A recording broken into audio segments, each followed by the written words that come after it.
This story is titled, Stepsister Falsely Accused Me of SA, so she and her bro could take my dad's inheritance, but karma hit hard. Hey everyone! If you're enjoying these stories and want to support the channel, don't forget to hit that subscribe button. It really helps our channel. Now let's start the video. OP starts by saying, Hey everyone, I'm Ethan. It's my first time posting here. I told my friend what happened to me with my family. He suggested posting it on Reddit to hear your opinions. Alright, let me set the scene.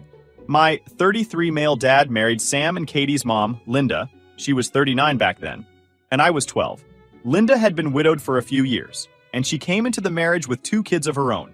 Sam, who's 5 years older than me, and Katie, just a year younger than me. It wasn't exactly the Brady Bunch. Sam and Katie didn't hide the fact that they resented me. I guess I was an easy target. My mom had passed away a couple of years before, and I was still grieving when Linda and her kids moved in.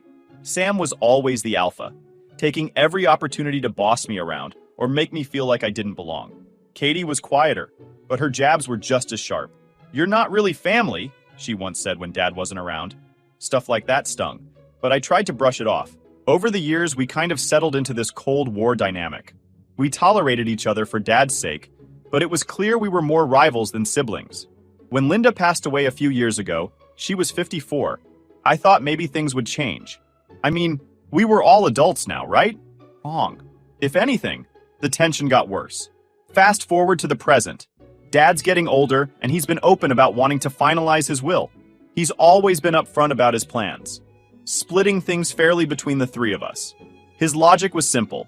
We're all his kids now, and he wanted to treat us equally. I thought that was fair. Sam and Katie? Not so much. Sam's always had this entitlement thing going on. He's the oldest, so he acts like he should be Dad's right-hand man. Katie, meanwhile, plays the innocent, supportive daughter when Dad's around. But behind his back, she's just as calculating as Sam.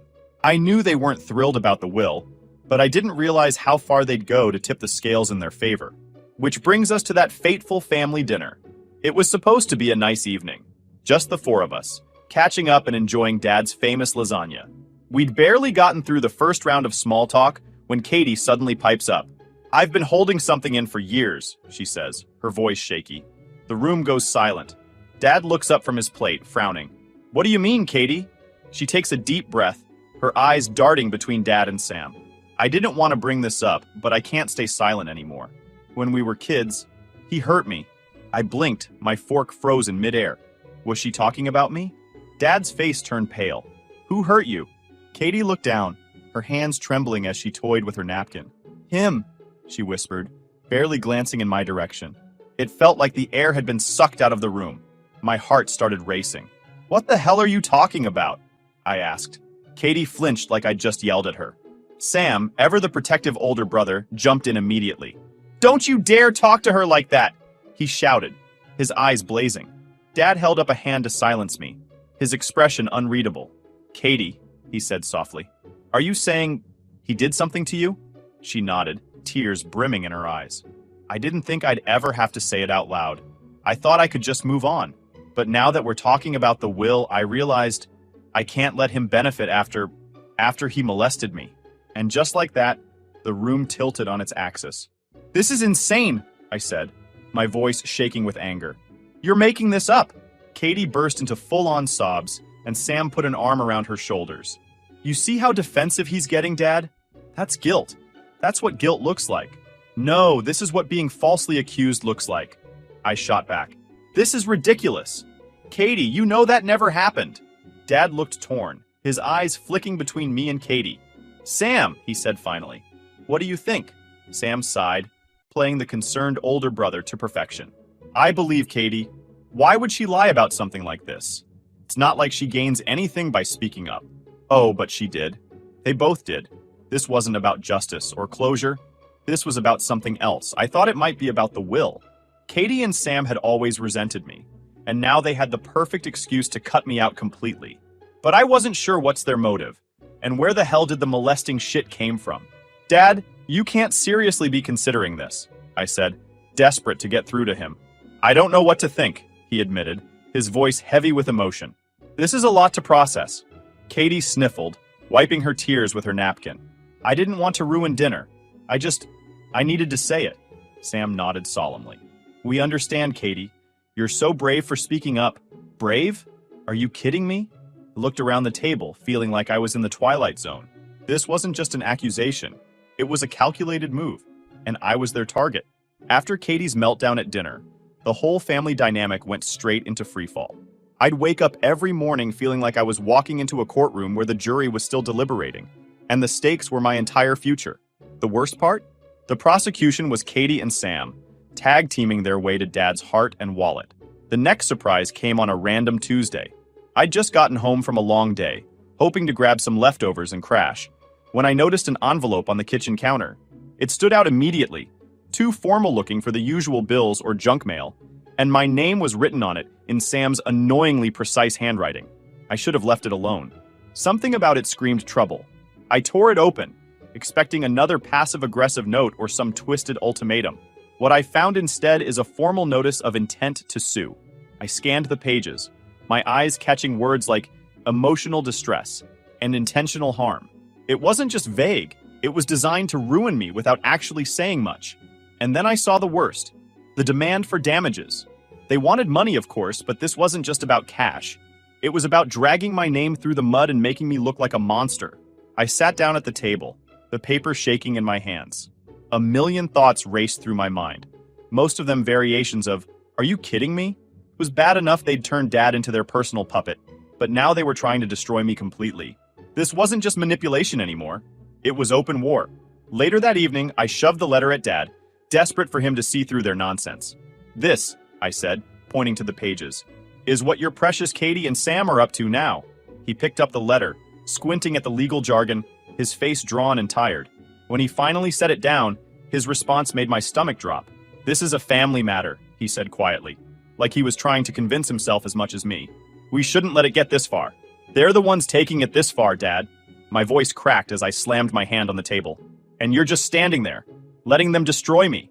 He rubbed his temples, looking older than I'd ever seen him. "I'll talk to them." But he wouldn't. He never did. I could already see how it would play out. Katie would cry. Sam would talk circles around him.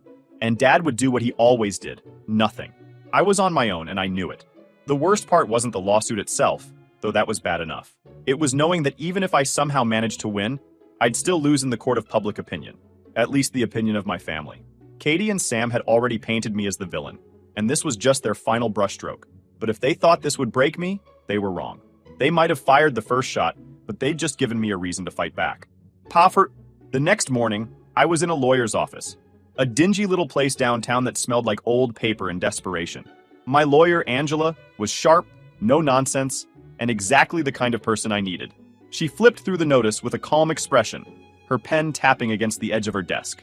"Well, this is creative," she said, a faint smirk tugging at the corner of her lips. "They've thrown everything but the kitchen sink into this claim. Emotional distress, reputational damage. Honestly, it's almost impressive how vague they've managed to keep it." I slumped in my chair, my frustration bubbling over. "Impressive? They're accusing me of things I didn't do, Angela. They've already turned my dad against me. Now they're trying to ruin me completely." Angela set the papers down and leaned back in her chair, her gaze steady. "Let me be clear about something. They're banking on intimidation. This is a scare tactic, plain and simple. They're hoping you'll panic, settle, or back off entirely. But their case? It's weak. Paper thin, actually." Her confidence was a small but much-needed lifeline. "So, what do we do?" She gave a small shrug. "First, we respond formally. I'll file a motion to dismiss the frivolous parts, which is basically everything. Then we'll gather evidence, poke holes in their story, and let the court see what this really is. A pathetic attempt to bully you into submission." I wanted to believe her, but doubt still gnawed at me. What about the rest of the family? They're already against me. If this goes public, Angela raised a hand, cutting me off. "Let me worry about the legal side of things. Your job is to stay out of trouble and not give them any ammo. The court deals with facts, not family gossip. And trust me, the facts are on your side." Her words were strong, jolting me back to reality. For the first time in weeks, I felt like I had a fighting chance. Angela was a professional, and while Katie and Sam might have mastered the art of manipulation, they didn't have the law on their side. As I left her office that day, a new thought took root. Maybe, just maybe, I could come out of this mess not just intact, but stronger. Katie and Sam might have started this fight, but they'd just made a critical mistake. they underestimated me. I may not know what lies ahead, but I'm feeling optimistic about the lawsuit. I'll keep you guys updated. Update 1 point. Hey guys, it's Ethan. Guess what? The fight turned real when the lawsuit moved forward. Angela worked fast, filing a motion to dismiss the more ridiculous claims in the suit. They've got nothing to stand on, she said, her tone crisp. But we need to be strategic. They're using this as a platform to keep their story alive, and that's where they're dangerous. The depositions were brutal. Katie cried through hers, giving vague statements about how my actions had ruined her ability to trust and caused her unimaginable stress. Angela was unshaken. She leaned forward, her tone cutting but calm. Can you provide specific instances of these alleged actions? Katie stammered, her narrative falling apart under scrutiny. She managed to string together a few exaggerated stories, but nothing held up when Angela pressed her for dates or evidence. Sam, of course, tried to play it cool. He spoke in measured tones, giving long-winded explanations that boiled down to nothing concrete. At one point, he said, "This isn't about facts. It's about the impact of his behavior." Angela raised an eyebrow, her voice sharp. "Impact requires evidence. What specific behavior are you referring to?" Sam faltered, and the cracks in their story became impossible to ignore. Equark. Still, even with the lawsuit thing, Katie's accusations started to spread. Sam and Katie didn't just rely on Dad's doubt to do the damage. They worked overtime to make sure everyone in the family heard their version of events. It wasn't direct or confrontational. They were too smart for that. They used insinuation, whispers, and well-timed emotional breakdowns to weave their narrative into every corner of my life. At first, I thought the fallout would stay within our immediate family. But then, at a family friend's wedding, I started noticing the looks. You know the kind. The kind people give when they've heard something they shouldn't have, but can't quite reconcile it with what they know about you. It started small. Aunt Karen, who'd always been a little nosy but warm, suddenly seemed colder. She avoided making eye contact, and when I tried to engage her in conversation, she gave curt, dismissive answers. I didn't think much of it until I overheard her talking to Katie near the dessert table. "I just can't believe he'd still show up to things like this," Karen whispered, glancing in my direction. Katie sighed deeply, playing the victim role perfectly. "It's just something I have to deal with," she said softly, her voice carrying just enough pain to pull sympathy. "I try to stay strong for Dad, but it's hard being around him." Sam, of course, was no less subtle. His weapon wasn't fake tears. It was carefully curated conversations that always left people questioning me. At work, things weren't much better. Word travels fast in families, and it's amazing how little it takes for whispers to seep into other parts of your life.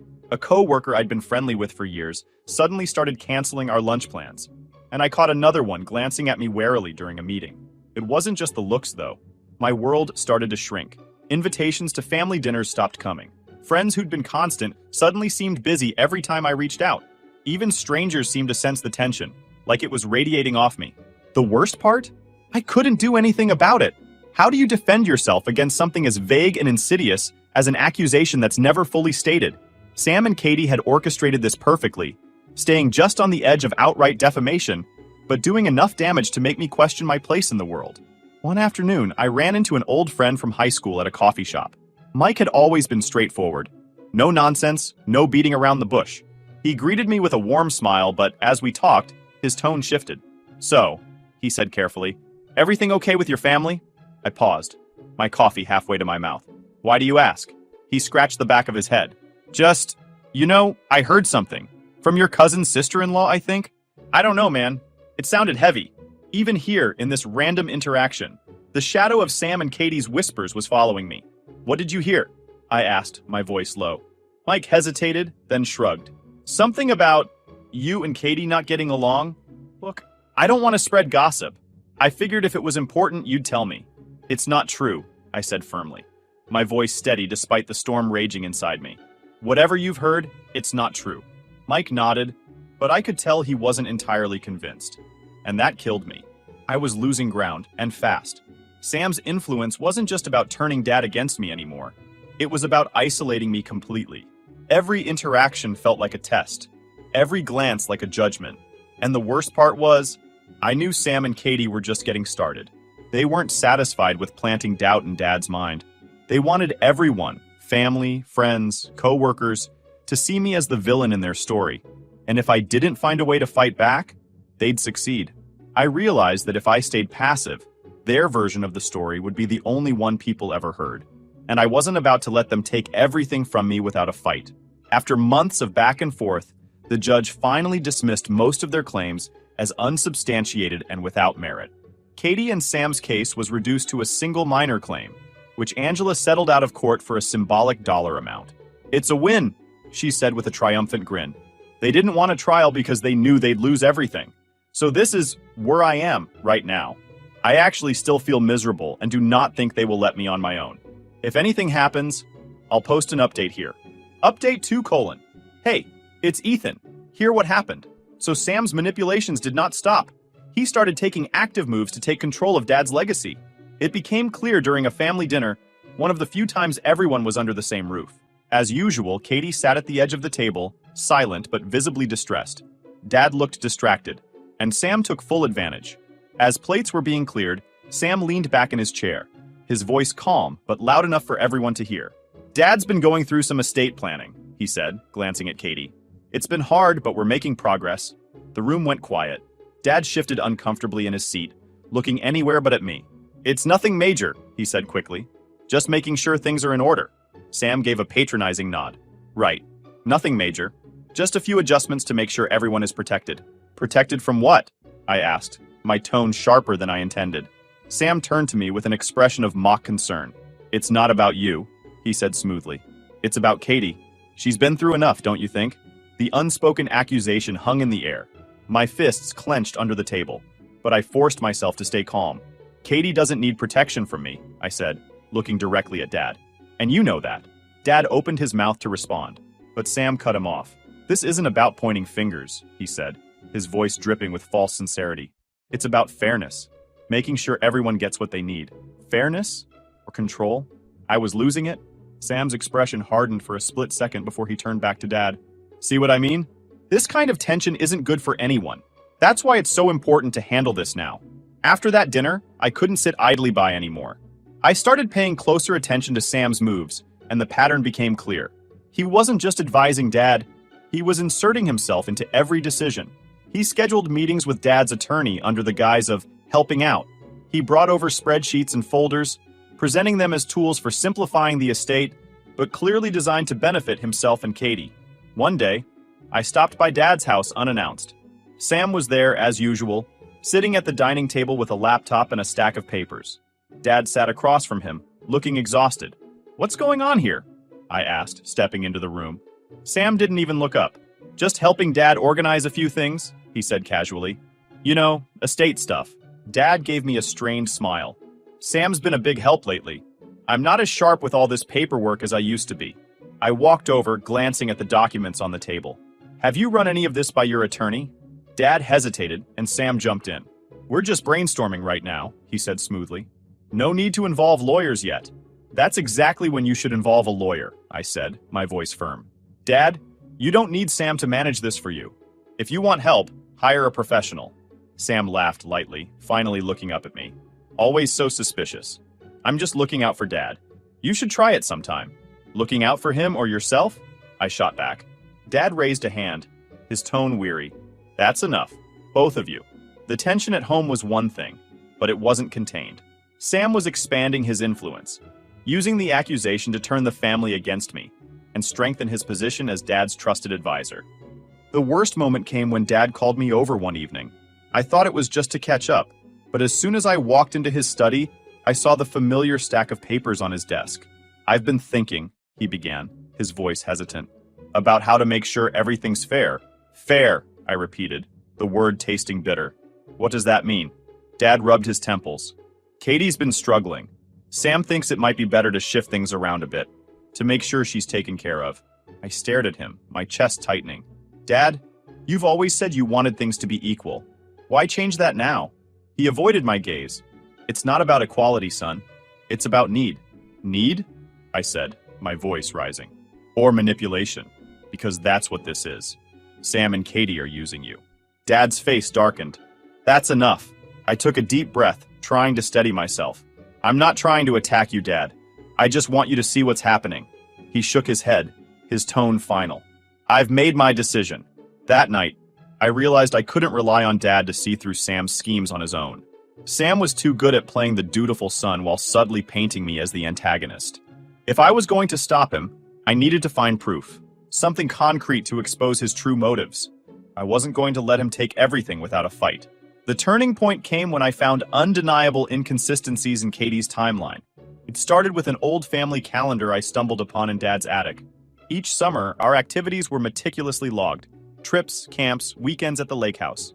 Katie's claim had centered on a specific summer at the lake house, but the calendar made it clear I hadn't been there. That was the summer I'd spent recovering from an appendix surgery, stuck at home with Aunt Louise. This was the proof I needed. For weeks, I'd been on the defensive, but now I had something concrete to push back with. The next family gathering was tense, as usual. Dad sat at the head of the table, looking older than ever, while Sam held court, steering every conversation back to Katie's supposed strength and resilience. Katie sat quietly, her usual teary-eyed performance in full effect. I let them have their moment. Then, as the plates were being cleared, I stood up.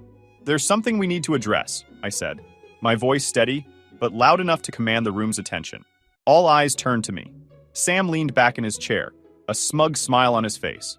"This isn't the time, little brother," he said, his tone dripping with condescension. "It's exactly the time," I shot back. "I've spent weeks listening to you spread lies about me, and I'm done staying silent." Dad frowned. "What are you talking about?" I turned to Katie. "You claimed that something happened between us during that summer at the lake house. But here's the thing. You know as well as I do that I wasn't even there." Her face went pale, and for a moment, I saw panic flicker in her eyes. "That's ridiculous," Sam interjected. "You don't get to twist this around." I pulled out the family calendar, placing it on the table for everyone to see. "This is from that summer," I said. "Every trip, every event, all logged by Dad. And guess what? I spent that summer recovering from surgery, with Aunt Louise, nowhere near the lake house." There was a beat of silence, heavy and oppressive. Dad leaned forward, his brow furrowed as he examined the calendar. "Is this true?" he asked, his voice quiet but firm. Katie stammered, I don't remember every detail. Trauma can mess with your memory." "Convenient," I interrupted, "because your memory just happens to crumble the second there's evidence against it." Sam stood, trying to regain control of the situation. "Look, Dad, this isn't about exact dates. It's about the fact that Katie has been deeply hurt and needs support. Why can't he just own up to that?" "Because there's nothing to own up to," I said firmly. "This has never been about Katie's well-being. It's been about you and her manipulating Dad to get what you want." Sam's face darkened, his usual smugness replaced by something colder. "You think you're so clever, don't you? Trying to turn this around like we're the bad guys." "You are the bad guys," I said, my voice rising. "You've been playing on Dad's emotions, twisting the truth, and using lies to push me out of the family. But it stops here." For the first time, the family didn't immediately jump to Katie's defense. Instead, they looked to Dad, who was staring at the calendar in silence. Finally, he looked up, his expression a mix of confusion and anger. "Katie, why didn't you mention this before? If the timeline doesn't match, how am I supposed to believe the rest of your story?" Katie's tears came then, but they felt more desperate than genuine. "Dad, I didn't mean to. I don't know what to say." Sam stepped in, his voice low and controlled. "She doesn't have to explain herself to him. We're trying to protect her, not put her on trial again."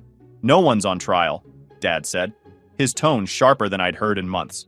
"But if what he's saying is true, then I need to reevaluate everything. I can't just ignore this." The rest of the evening passed in a blur. Katie retreated into silence, and Sam, for all his composure, seemed rattled. I could feel the shift in the air, subtle but significant. For the first time, the family wasn't blindly accepting their version of events. It wasn't a complete victory, but it was a start. Sam and Katie's hold on Dad was weakening, and now I had something I hadn't had in weeks: hope. As I left that night, Dad stopped me at the door. "I need time to think," he said. "But I'm glad you spoke up." It wasn't forgiveness or resolution, but it was something. And that was enough for now. This is where I am at right now. I am not satisfied with this confrontation yet. I'll think about the next move and keep you updated. Stay tuned. Final update? Hola, Zrinya. It's Ethan again. So, after confronting Sam and Katie, things in the family didn't magically fix themselves. But the cracks in their story were now visible, and I wasn't about to let them patch them up with more lies. I kept my distance for a while, letting the weight of the truth settle in. Sometimes, the best way to fight back isn't with another move. It's by giving people enough rope to hang themselves. The unraveling began sooner than I expected. Katie, who had always relied on the fragility of her victim persona, started slipping. The more people questioned her story, the more inconsistencies came to light. At a family gathering a few weeks later, she made the mistake of elaborating. It wasn't just the lake house, she told Aunt Louise in a hushed tone that wasn't as hushed as she thought. There were other times, too. I just haven't had the strength to talk about them. I caught Louise frowning from across the room. She glanced at me briefly before turning back to Katie.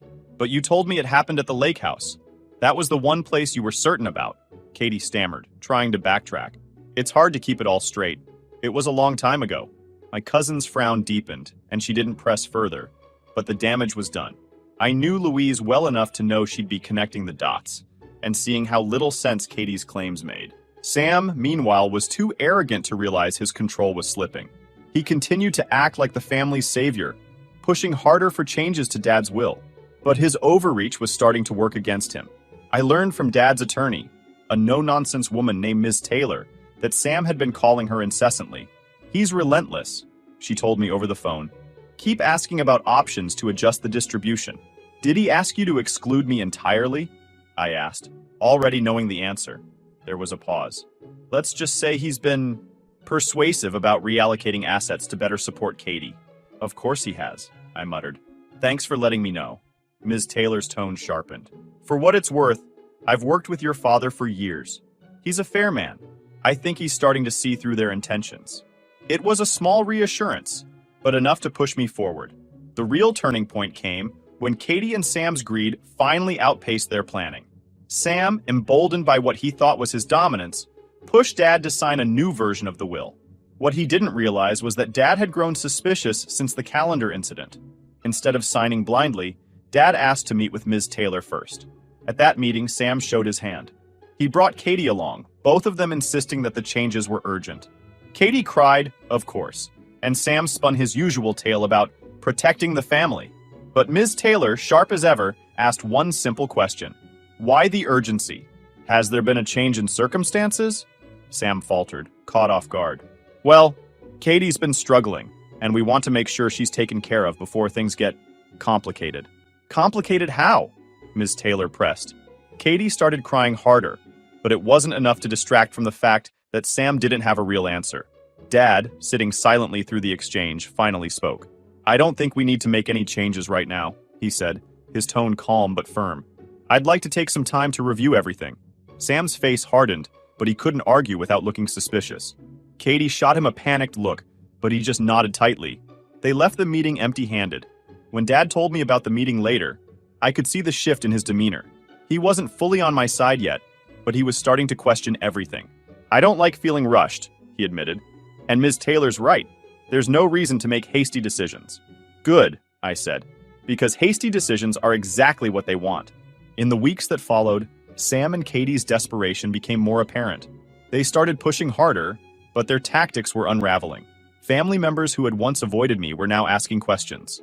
Aunt Louise and uncles, even some of the cousins. One by one, they began to see through the facade. The final blow came during another family dinner, one that Sam had insisted on hosting. He'd planned it as a way to bring everyone together, but it quickly turned into his undoing. Midway through the evening, Aunt Louise stood up, clearing her throat. Katie, I have a question, she said, her tone unusually stern. Katie froze. What is it? Louise folded her arms. You've said a lot about what happened, but the more you talk, the less sense it makes. You say it was the lake house, but you've also said it wasn't. And now you're saying there were other times? Which is it? Katie's face went pale. I don't remember everything exactly. Convenient, Louise said. Because I've talked to others, and none of it adds up. Sam jumped in. That's enough. This isn't an interrogation. No, it's not, Louise shot back. But if you're going to accuse someone of something so serious, you'd better have the truth to back it up. The room fell silent, and all eyes turned to Katie. For the first time, she didn't cry. She didn't say anything. She just sat there, looking like a deer caught in headlights. After that night, Sam and Katie's grip on the family crumbled entirely. Dad, finally recognizing the harm they had caused, took decisive action.